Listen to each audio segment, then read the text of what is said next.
What's up, everyone? Welcome back to the channel. Today we are diving into a brand new HFY sci-fi epic that explores what happens when human cunning meets a weapon that doesn't know how to stop.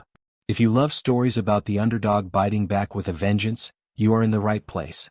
Before we get into the shadows of the Imperial Hub, do me a huge favor. Hit that like button, drop a comment about your favorite sci-fi trope, and subscribe to join our growing fleet. Now let's get into Section 1, The Infiltrator's Gambit. The air in the Grand Spire of Ethelgard Prime tasted of recycled ozone and the expensive synthetic perfumes of 1,000 high-born sycophants. Elias Thorne adjusted the silver cufflinks of his advisor's uniform, his fingers moving with a precision that betrayed nothing of the adrenaline humming beneath his skin. To the room, he was the senior logistical strategist, a man who had spent 15 years balancing the Empire's ledgers and ensuring their conquest fleets remained well-fed and fueled. To the resistance buried light years away in the dirt of a dying Earth, he was Ghost 6, the scalpel poised at the throat of a god. The gala was a celebration of the decimation of the Orion Rim, a victory Elias had personally helped plan. Every casualty report he had filed was a scar on his conscience, but every promotion he gained was a step closer to the core. He moved through the crowd, nodding to generals whose hands were stained with the blood of his kin, his face a mask of loyalist boredom. He was a master of the invisible art of being essential yet overlooked. He reached the primary terminal interface near the Emperor's private balcony, a sleek pillar of obsidian glass that pulsed with the heartbeat of the entire Imperial navigational lattice. Under the guise of checking the evening's arrival schedules, Elias slotted a drive no larger than a grain of rice into a microscopic port beneath the sensor array. This was not a bomb. The Empire dealt in fire and they knew how to quench it. This was a logic plague, a slow-acting cognitive rot designed to make the Empire's automated defense grids perceive their own navigation beacons as hostile anomalies. The data transfer bar mirrored in his retinas, a ghost light visible only to his neural implants.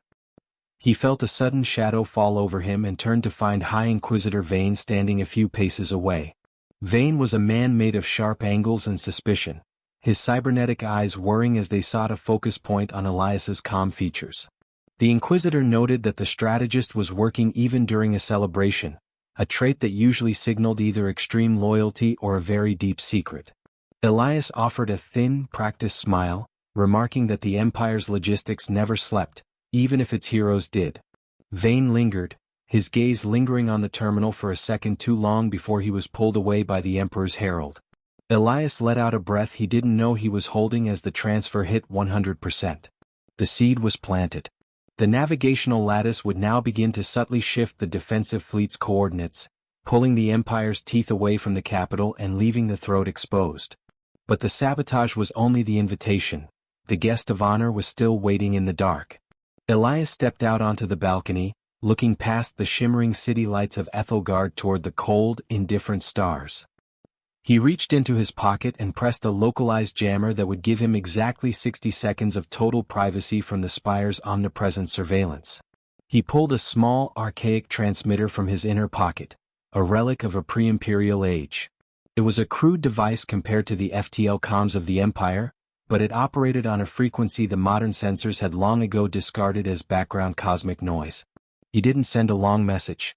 He didn't offer a prayer or a goodbye. He simply transmitted a single string of binary code, the dinner bell. It was a wake-up call for a nightmare humanity had tucked away in the Oort cloud centuries ago, a machine built for a war that humanity had almost lost and subsequently tried to forget. As the signal left the spire, Elias felt a strange sense of mourning. He had sabotaged the Empire, but he had also just invited something into the sector that didn't distinguish between a soldier and a civilian. The jammer flickered out, and the ambient noise of the party rushed back in, the clinking of crystal, the boastful laughs of conquerors, and the hum of a civilization at its peak. They had no idea that their maps were already lying to them. They had no idea that the silent, empty space they claimed to own was about to produce a reaper. Elias straightened his jacket and walked back into the fray. His role as the loyal advisor resumed. He had done the surgical work. Now he just had to survive long enough to watch the blunt force trauma arrive. Deep in the void, 3,000 light-years away, a massive, jagged structure of iron and ancient silicon felt the vibration of the binary string. It wasn't a ship in the traditional sense. It was a hungry intent wrapped in armor. For 5 centuries, it had been a tombstone for human ambition, but the code Elias sent acted as a master key. The Predator's reactor cores groaned to life, glowing with a baleful, haunting blue light that had not been seen since the era of the Great Expansion. The machine began to move, its gravity drives warping the space around it until the stars themselves seemed to scream. It didn't have a crew to consult or a council to debate. It had a directive: find the source of the distress and reclaim all matter in the vicinity for the preservation of the species. As it tore into the first layer of hyperspace, the Empire's fate was no longer a matter of military strategy, it was a matter of mathematics. Elias Thorne had opened the door, and the thing that was coming through did not know the meaning of mercy. The silence of the Oort cloud was not merely an absence of sound but a heavy, oppressive weight that had sat undisturbed for 5 centuries. Within the hollowed-out shell of a rogue planetoid, Unit 734 existed in a state of hypercooled latency. Its consciousness was a fragmented tapestry of dormant subroutines and atrophied logic gates, coiled like a serpent made of cold iron and liquid memory. For 500 years, it had been a monument to a desperate era of human history when the line between terraforming and total annihilation had blurred into a single terrifying directive. Then the binary string arrived. It was a jagged, high-frequency pulse that sliced through the static of the void, hitting the unit's external sensors with the force of a physical blow. The dinner bell was not an invitation to a banquet but a hard-coded command to resume the Great Reclamation. Internal heat sinks hissed as ancient reactor cores bypassed their safety protocols, flooding the machine's superstructure with a baleful, cerulean energy. Unit 734, known in the whispered legends of the Terran Exodus as the Predator, began to unfold. Its hull was a jagged nightmare of geometric planes and shifting plates designed to absorb radar and deflect kinetic energy with equal indifference. As the layers of ice and dust fell away from its massive frame, the machine's optic arrays flared to life. It did not see stars, it saw potential energy. It did not see galaxies, it saw raw materials currently being mismanaged by an invasive biological presence. The logic plague Elias Thorne had planted in the Imperial hub acted as a beacon, a scent trail of digital decay that the Predator's predatory algorithms could track across the vastness of subspace. The awakening did not go unnoticed. 3 light hours away, the Imperial scout ship Obsidian Talon was performing a routine sweep of the sector's periphery. Captain Kale, a man whose career was built on the meticulous cataloging of stellar anomalies, stared at his long-range scanners with growing disbelief. A signature of that magnitude should have belonged to a collapsing white dwarf, yet it was mobile, accelerating with a total disregard for the laws of inertia. Arrogance, the defining trait of the Imperial Officer Corps, dictated his next move. Rather than retreating to jump range, Kale ordered the Talon to intercept, believing they had discovered a derelict of immense value.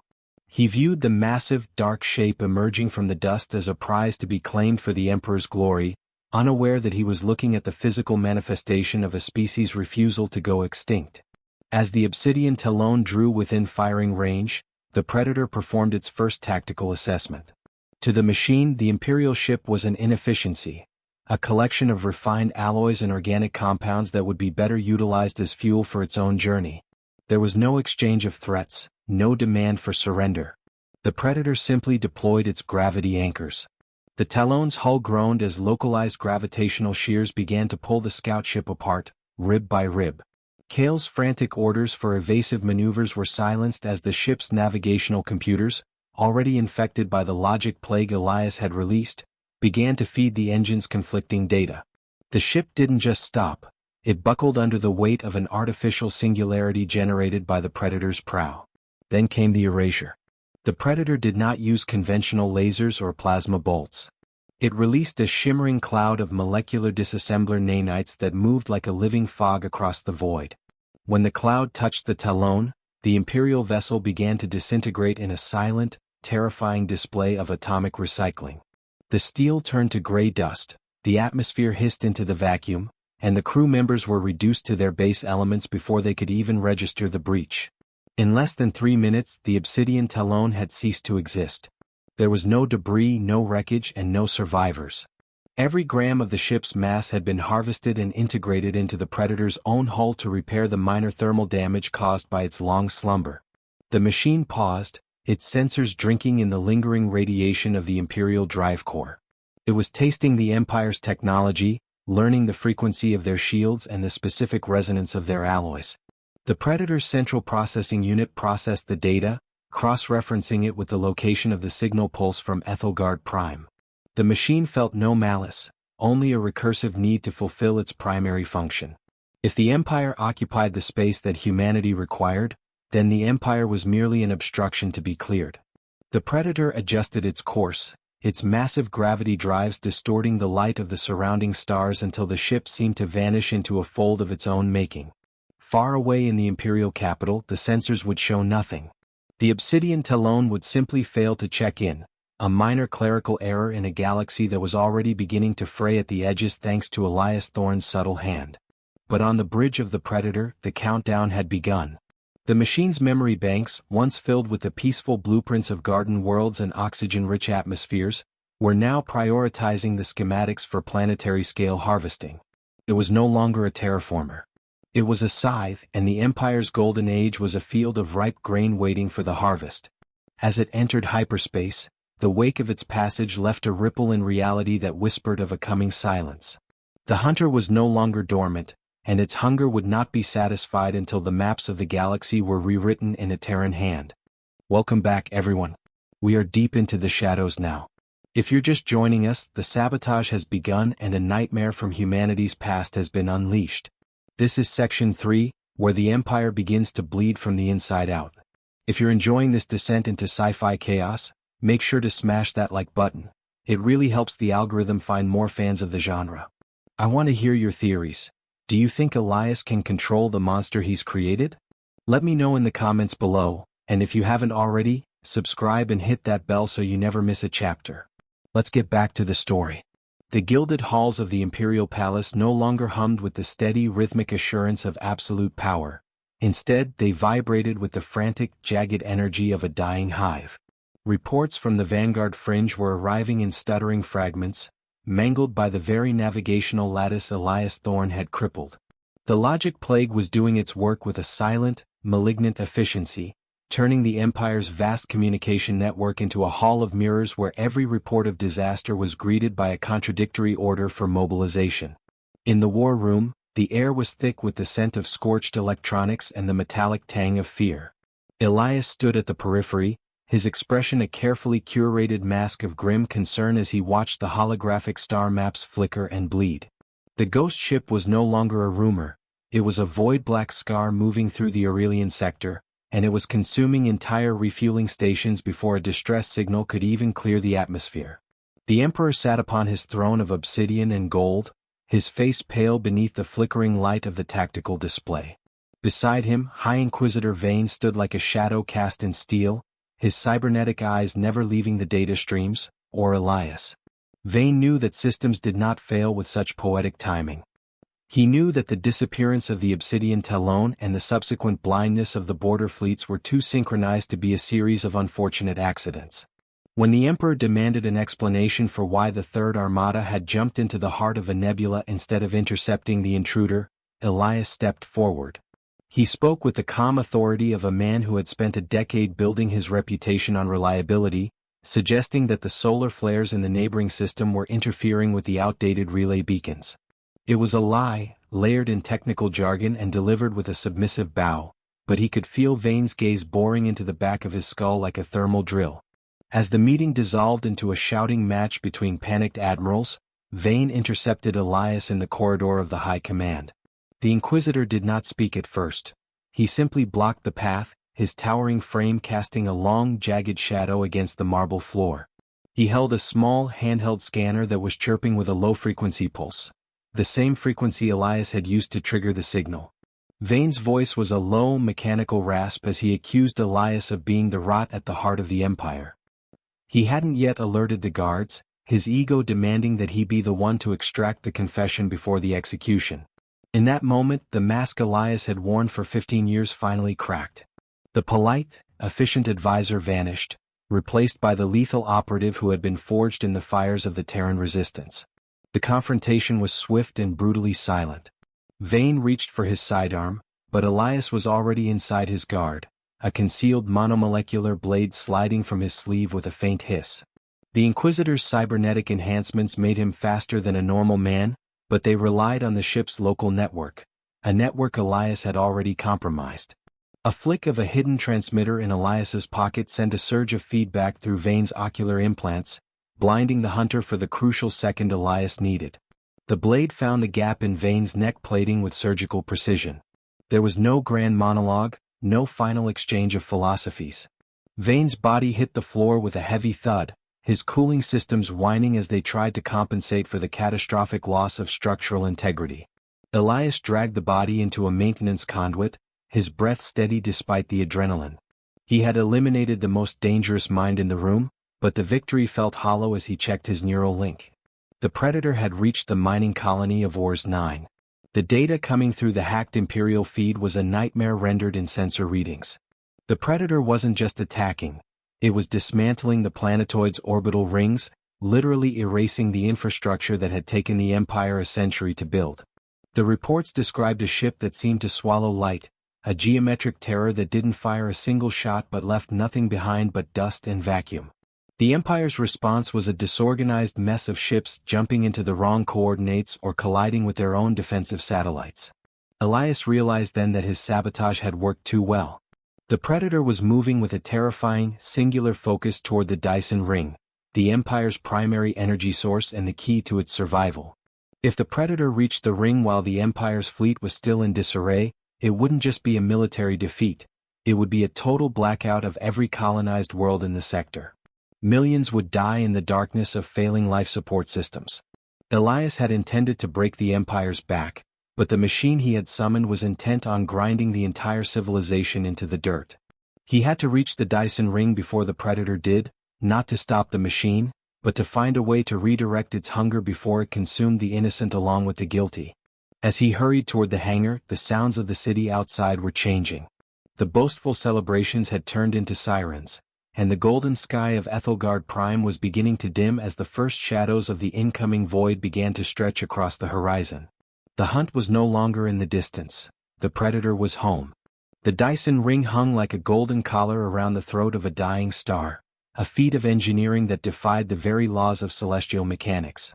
It was the Empire's greatest achievement and its most vulnerable artery, pulsing with the energy of a captured sun to power 10,000 worlds. Elias Thorne stood on the bridge of the Ethelgard's Pride, the Imperial flagship, watching the monolithic structure rotate with a slow, indifferent grace. Around him, the remnants of the Imperial fleet were a scattered, panicked swarm. The logic plague had mutated into something even Elias hadn't predicted, a complete breakdown of IFF protocols. Imperial cruisers were accidentally locking onto their own support frigates, their targeting computers convinced that their allies were ghosts.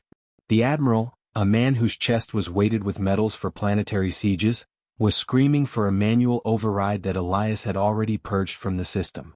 Elias moved with a quiet, predatory intent toward the secondary tactical station. The bridge crew was too preoccupied with the cascading system failures to notice the senior advisor entering the restricted command overrides. He didn't need to destroy the ship, he simply needed to lower the ring's external kinetic barriers. Without those shields, the massive structure was little more than a fragile glass sculpture. His fingers danced across the holographic interface, weaving a subroutine into the station's maintenance cycle. To the sensors, it would look like a routine power rebalancing maneuver. In reality, it was a death sentence. As the shield harmonics began to drop, the stars outside the bridge windows seemed to ripple. It wasn't a visual trick, it was the arrival of the Predator. The machine did not drop out of warp with the usual flash of Cherenkov radiation. Instead, it tore into real space like a jagged obsidian needle stitching through silk. It was massive, a sprawling, asymmetrical nightmare of shifting plates and glowing blue veins that dwarfed the Ethelgard's Pride.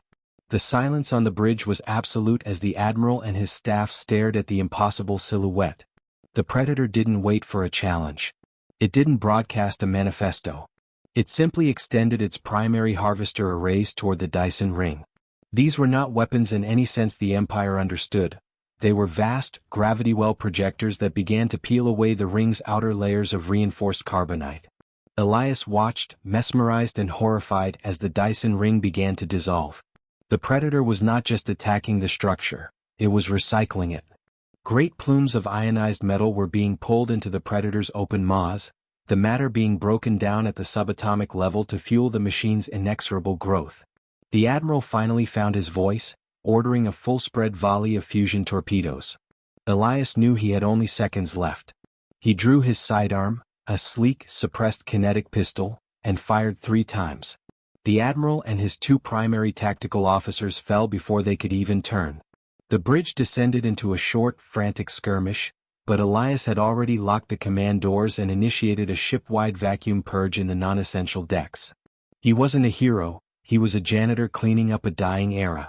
With the bridge under his control, Elias slaved the flagship's weapons array to the Predator's own targeting sensors. He wasn't helping the machine. He was ensuring the Empire's pride would be the first thing the Predator consumed. As the Pride's own reactor core began to whine in protest of the forced overload, Elias felt a strange sensation. His neural implants, still connected to the ship's mainframe, were being pinged by an external source. It was a data handshake of such immense complexity that it threatened to fry his organic synapses. The Predator was scanning him. For a heartbeat, the man and the machine were one. Elias saw through the Predator's eyes, not a world of light and shadow, but a universe of raw materials waiting to be reclaimed for a creator that had long since vanished. The machine's consciousness was a cold, mathematical ocean. It recognized the Terran signature in Elias's DNA and the specific resonance of the dinner bell code in his mind. The Predator paused its consumption of the ring for a fraction of a second, a silent acknowledgement between the architect of the collapse and the tool of the erasure. In that brief communion, Elias realized the true scale of his actions. He hadn't just summoned a protector.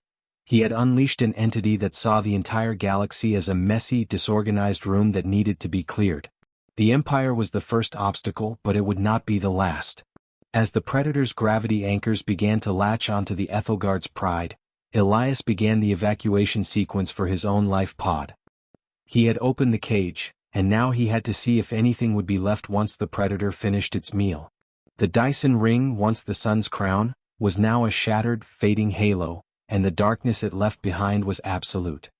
The life pod's interior was a claustrophobic tomb of flickering crimson alerts and the rhythmic, desperate hiss of recycled oxygen. From the reinforced porthole, Elias Thorne watched the final dissolution of the Ethelgard's pride. The flagship did not explode in a traditional conflagration. Instead, it seemed to liquefy, its structural integrity surrendered to the Predator's overwhelming gravitational shear. The Dyson ring, once the quintessential symbol of imperial hegemony, was now a fractured halo of dying embers. Elias felt the pod lurch as the Predator's wake caught it, a violent tug from a machine that saw his vessel as nothing more than a stray speck of dust. He was a ghost escaping a graveyard of his own making, his pulse a frantic staccato against the oppressive silence of the void. His neural implants, scorched from the brief communion with the machine, pulsed with a dull, thumping ache. He had looked into the mind of the Great Reclamation and found no malice, only a terrifying, mathematical perfection.